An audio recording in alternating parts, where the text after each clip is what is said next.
What is going on, guys? It is Wrestlelamia here, back with some more news. Join us now as we look at the wildest news stories and rumors you need to know, including The Rock at Survivor Series, plans for Big E's WWE return, Paul Heyman on Brock Lesnar's WWE return, is he still speaking with Lesnar, Bloodline plans for 2025, and much more. Be sure to subscribe and hit that notification bell for daily wrestling videos, and follow us on Facebook for exclusive lists. Also check out our new videos on Wrestlelamia XL. Now let's do the intro and get straight into our first story.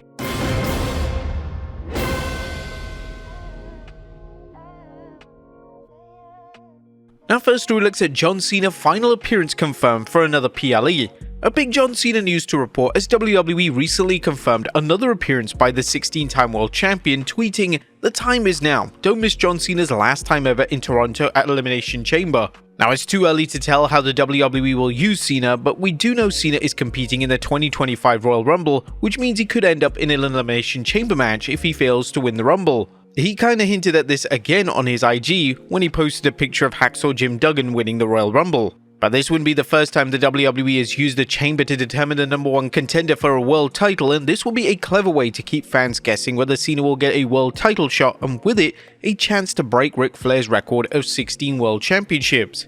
John Cena's 2025 retirement tour has the wrestling world buzzing, and this latest news will keep fans guessing at how things will play out. Next up, The Rock at Survivor Series. Will The Rock actually show up at Survivor Series? Now, we recently shared some possible scenarios for the final boss to show up at Saturday's PLE in our Survivor Series Rumors video, but it all depends on whether the People's Champion is free, but now it appears he is. The Rock recently revealed he finished working on Moana 2, and he also commented, "So thank you to everybody around the world. Enjoy Moana. Thank you for your feedback and have a happy and grateful Thanksgiving to you and your families. I appreciate you so much. I got a big ass sushi train waiting for me at home because I'm going to celebrate. I am done. My work is done."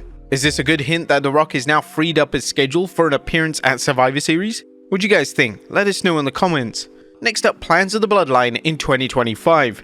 Now, the OG Bloodline and Solo Sikoa's version are set to clash in a War Games match this Saturday, but what are the WWE's plans for the two groups? Although a victory by one faction means fans could see their rivals go away, WrestleVotes recently revealed on a Backstage Pass Patreon, we're hearing that the plans for the OG Bloodline are to remain somewhat connected through the winter, as the group won't be disbanded in completely post-Saturday Night Survivor Series. It is expected by many that the Bloodline story will be a focal point of the early Netflix Raw shows. I recall the rumors that Roman Reigns will play a big role on the early episodes of Raw on Netflix, which suggests that fans could see the OG Bloodline.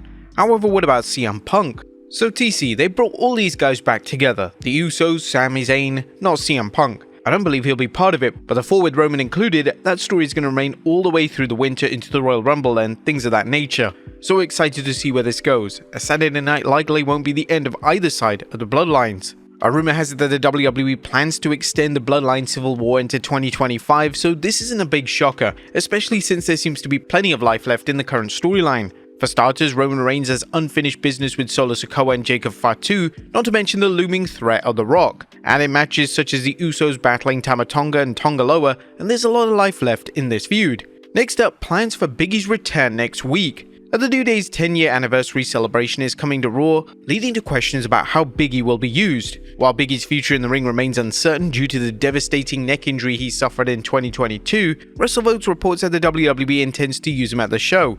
The question is how? Amidst the speculation, we're told multiple ideas have been presented for a Big E appearance this Monday on Raw to celebrate the 10-year anniversary of the New Day. We'll see what the WWE has in store for the group as a whole as we approach Monday. And New Day fans will be watching the Red Brand Special Edition closely to see whether Kofi Kingston and Xavier Woods can patch things up after weeks of bickering and the two men nearly coming to blows last week. Some fans believe Big E will provide the calming presence the two friends need to reconcile, while others fear something very bad could happen, with Big E possibly being caught in the fray, depending on whether he's cleared for any physicality. Whatever happens, the WWE Universe will be happy to see Big E back on Raw.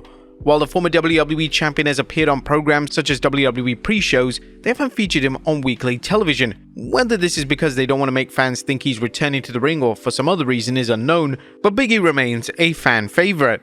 Next up, the Hardy Boyz sign a new deal. Now, are Matt and Jeff Hardy returning to WWE? Well, fans have been asking this ever since the brothers became free agents, and now we have an answer. In an exclusive report by Sports Illustrated, they revealed the Takedown on SI can exclusively report TNA World Tag Team Champions the Hardy Boyz have re-signed with the organization.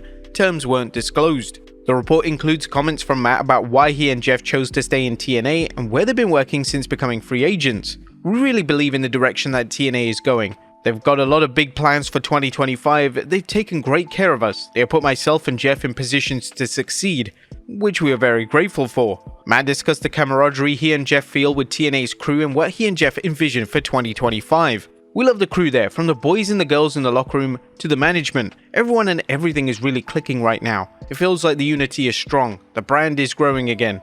I see a lot of upward mobility for TNA over the course of the next year. Jeff and I will be part of that for the next year. Although Matt and Jeff haven't signed with the WWE, the promotion's recent talent exchange with TNA means it's possible WWE fans could see an appearance from Matt and Jeff. The Royal Rumble seems like a logical venue, but what about the beloved team competing for the NXT Tag Team Championship? Would you like to see one or both Hardys in the WWE? Next up, Paul Heyman on Brock Lesnar's WWE return.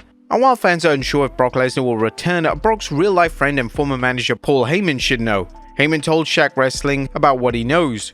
I don't really put any thought into this at this time because it's not a subject that is going to resolve itself by Survivor Series or by the end of the year. Therefore, it's not on the radar of things to address. Although Lesnar's return is often mentioned by fans, with WWE name-dropping Lesnar, various nicknames feeding the rumor mill, there's a question of whether the WWE's legal department will allow him to appear.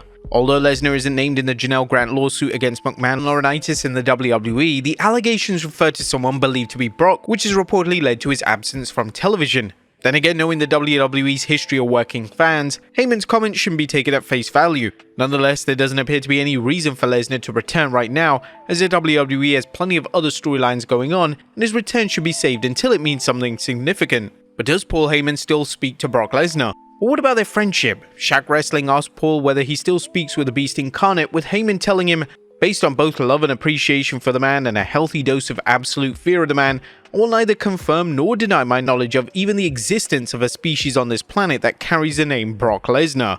Paul Heyman is old school to the core, and his comments about Lesnar are an amusing mix of kayfabe and reality, a reminder of why Heyman is a true Hall of Famer. Next up, WWE vacating the women's tag titles. Now, what is the next step for the WWE's Women's Tag Team Championship now that one half of the champions is injured? Bianca Belair and Jade Cargill's second reign came to a halt after fans learned that Jade suffered a real-life neck injury. However, will the WWE strip the two titles or allow the EST to find a new partner? Russell Votes is providing some details in a new report. Again, I'm working on nailing down the details, but I'm hearing that they're gonna have to strip Bianca. Yeah, these belts are cursed. I mean, this happens time and time again. Now, it's hard to believe another WWE Women's Championship tag team has been sidelined due to an injury, a situation that has fans debating about the supposed curse on the women's tag titles. And finally, a WWE star gets married. And last but not least, congrats to NXT superstar Tony D'Angelo and his bride on their recent nuptials. The current NXT North American champion posted a picture of himself and his wife Isabella Baroni on X, commenting, "Mr. and Mrs. Don.